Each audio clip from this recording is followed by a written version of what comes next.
Hello friends, अनूठी में आपका स्वागत है। आज गुफ्तगू में हम बात करेंगे गुरु की महिमा की। तो गुरु की महिमा तो ये है कि भगवान विष्णु भी कहते हैं कि मैं हर बात को मान सकता हूँ, टाल भी सकता हूँ, कर भी सकता हूँ, लेकिन गुरु की मैं अवज्ञा नहीं कर सकता। गुरु बहुत श्रेष्ठ हैं। जब शबरी मिली थी श्री राम भगवान को, तो भगवान ने शबरी से कहा था मैं तुम्हें बैकुंठ देता हूँ। तो शबरी ने कहा था नहीं, मुझे तो मेरे गुरु का धाम चाहिए, मैं गुरु के धाम जा वास करूँगी। और भगवान राम ने शबरी के प्राण त्यागने पर उनका दाह संस्कार किया, वो गुरु के आश्रम को, अपने गुरु के धाम को पधारी थी। तो गुरु का स्थान तो भगवान ने बहुत ऊंचा बताया है। और श्री विष्णु के जो छाती के ऊपर जो चरण कमल का निशान बना हुआ है, वो महर्षि भृगु का है। भगवान विष्णु ने ऋषि मुनियों को, गुरु को, संतों को बहुत ऊंचा स्थान दिया है। उन्होंने कहा है कि पहले मेरे पास आओ तो उससे पहले तुम अपने गुरु को प्रणाम करके आओ। तो उससे जुड़ी मैं आज एक कथा शेयर कर रही हूँ। एक बार की बात है, नारद जी तो श्री विष्णु भगवान का स्मरण हर समय करते रहते हैं और श्री नारायण नारायण करते हुए तीनों लोकों में, पूरे ब्रह्मांडों में घूमते रहते हैं। तो एक बार की बात है, नारद जी विष्णु भगवान से मिलने गए। श्री भगवान ने उनका बहुत सम्मान किया, क्योंकि वो तो ऋषियों को, साधु संतों को बहुत सम्मान देते थे। तो जब नारद जी वापस जाने गए तो भगवान विष्णु ने बोला लक्ष्मी जी से, जहां नारद जी बैठे थे उसे गोबर से लीप दो। लक्ष्मी जी बड़ी चकित हो गई कि ऐसा क्यों प्रभु। उन्होंने बोला नहीं, इस स्थान को गोबर से लीप दो। जब विष्णु भगवान ये बात कह रहे थे तो नारद जी बाहर ही थे और उन्होंने ये सुन लिया। जब उन्होंने सुना तो उन्हें बड़ा दुख लगा। वो वापस आ गए मुड़ के और बोले प्रभु ऐसा क्यों? मैं आया तो आपने मेरा इतना सत्कार किया, इतना मान सम्मान दिया और आप हमेशा ही देते हैं, पर जब मैं गया तो आपने माता लक्ष्मी से ये क्यों कहा कि मैं जहाँ बैठा हूँ उसे गोबर से लीप दो? भगवान ने कहा नारद, मैं आपका बहुत सम्मान करता हूँ, क्योंकि आप देवर्षि हैं और ब्रह्मा जी के मानस पुत्र हैं। मैं देव ऋषि का कैसे अपमान कर सकता हूँ? तो संत हैं।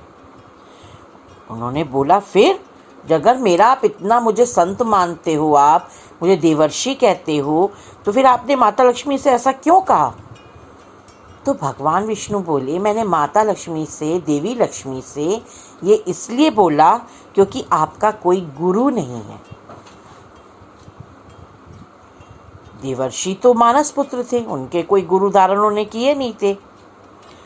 आप, भगवान विष्णु बोले आप निगुरे हो। निगुरे जिसका कोई गुरु नहीं होता। जिसका गुरु नहीं होता उसमें गुणों की कमी रह जाती है।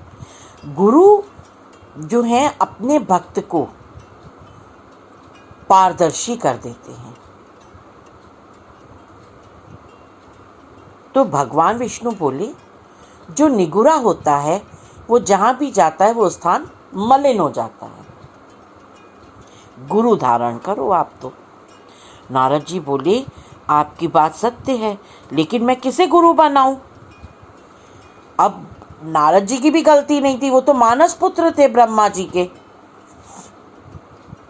सर्वज्ञाता थे, वेदों का उन्हें ज्ञान अपने आप था, उनको त्रिकालदर्शी थे, उन्हें कोई ऐसी वो नहीं था कि मैं बोला अब मैं क्या करूं, मैं किसे गुरु धारण करूं?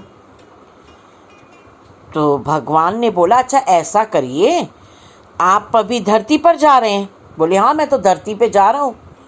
तो क्या धरती पे जाओ तो जो सबसे पहला व्यक्ति मिले उसे गुरु धारण कर लेना।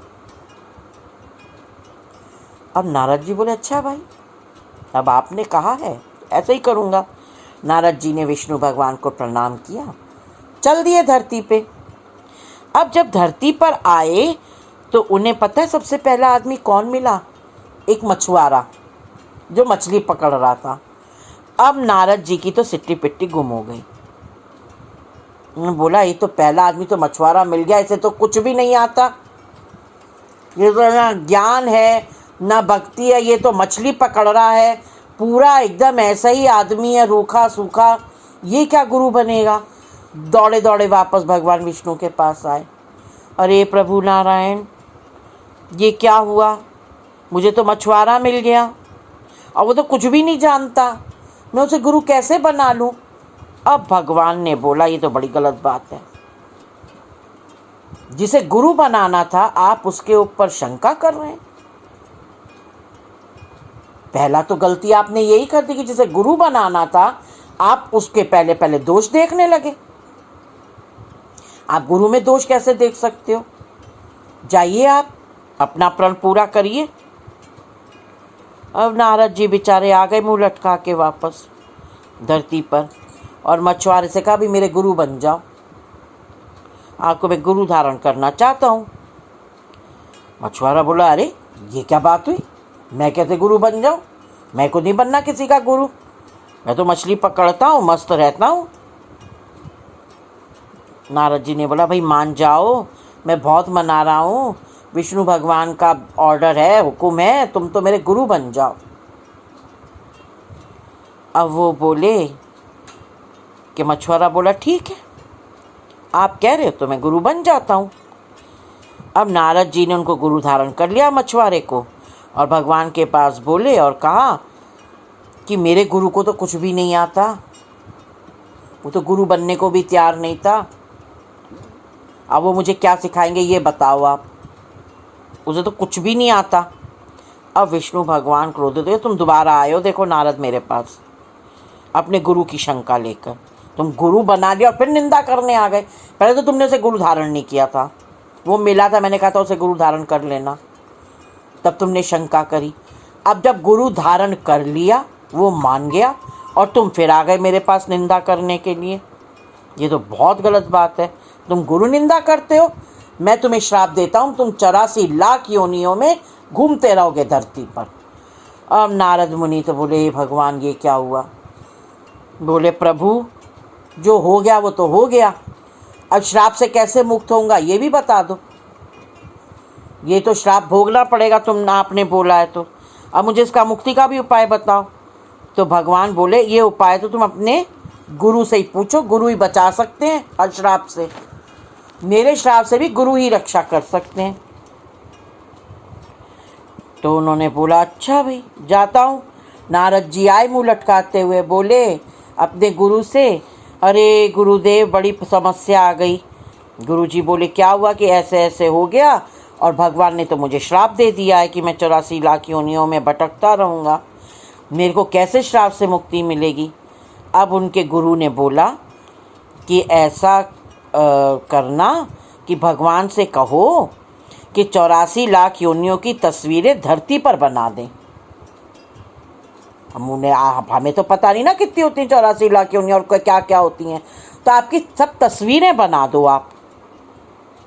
जब वो तस्वीरें बना देंगे और आप उन तस्वीरों पर लेट करके गोल गोल घूम लेना, बस आप जब घूम लो तो भगवान से कह देना कि मैं तो घूम लिया और क्षमा कर दीजिए, और अब मैं आगे से कभी गुरु निंदा नहीं करूँगा और आपकी श्राप भी पूरा हो जाएगा। नारद जी ने विष्णु भगवान के पास जाकर ऐसे ही कहा और बोले आप तो तस्वीरें बना दो जी 84 लाख योनियों की, मेरे गुरु ने बोला है और मैं तो उन पर लेट कर घूम लूँगा और मुझे नारायण क्षमा कर देंगे और मैं कभी गुरु निंदा नहीं करूँगा। भगवान विष्णु ने बोला देखा, जिस गुरु की तुम निंदा कर रहे थे उसने मुझे भी फंसा दिया।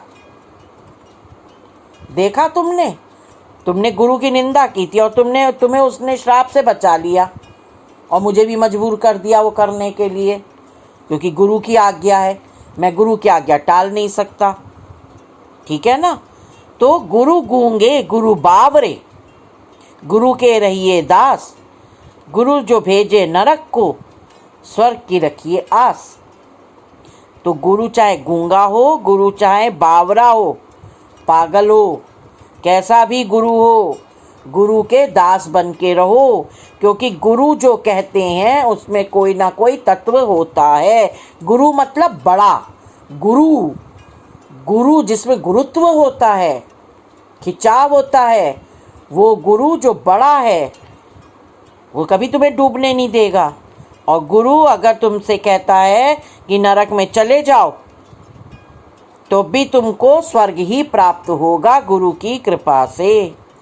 उसमें तुम्हारा कल्याण ही होगा और तुम्हें उसमें आखिर में सुख ही मिलेगा। इसलिए अपने गुरु पे पूरा विश्वास रखो और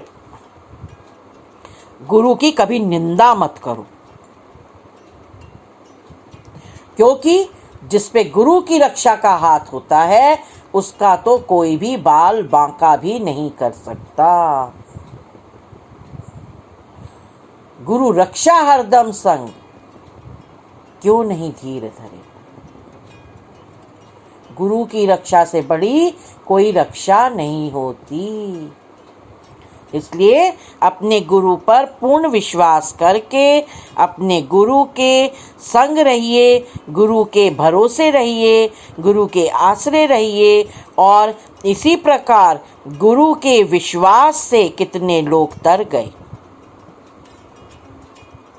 गुरु एक प्रसंग में है कि धन्य भगत ने, पंडित श्री धन्य भगत ने एक साधारण पत्थर देकर कहा था कि इस पर भोग लगाओ, भगवान कृष्ण दर्शन देंगे। और उस विश्वास से उस पत्थर से भगवान प्रकट हो गए। भगवान को मजबूर होकर उस पत्थर में से ही प्रकट होना पड़ा, क्योंकि गुरु ने विश्वास दिलाया था कि इस पत्थर में भगवान है, मुक्ति है। तो गुरु तो पत्थर में भी भगवान बना देते हैं।